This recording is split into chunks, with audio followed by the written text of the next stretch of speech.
ওহে বাংলাদেশের ছাত্র জনতা, প্রবাসী কলিজার টুকরা বাইরা, সবাই একটি আওয়াজ তুলি। বাংলাদেশের দুর্নীতিবাজের বিরুদ্ধে, বাংলাদেশের সরকার দুর্নীতিবাজের বিরুদ্ধে আদৌ পর্যন্ত কোনো পদক্ষেপ নিচ্ছে না।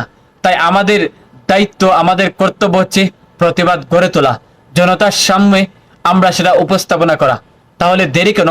বাংলাদেশের সবার একটি স্লোগানে মুক্তিত হোক, নির্বাচনের আগে যেন বাংলাদেশে যত দুর্নীতিবাজ রয়েছে, যেই দলগুলা ক্ষমতা আসার আগে জনগণের উপর নির্যাতন করেছে চান্দার জন্য, সেই দলগুলা যেন বাংলাদেশ থেকে যুদ্ধ ঘোষণা করা হয়।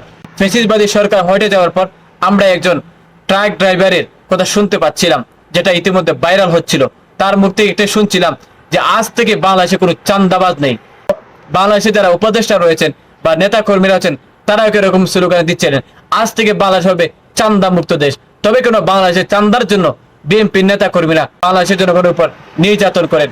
জবাব চাই ডক্টর ইউনূসের কাছে। সবাই একটি আওয়াজ তুলুন।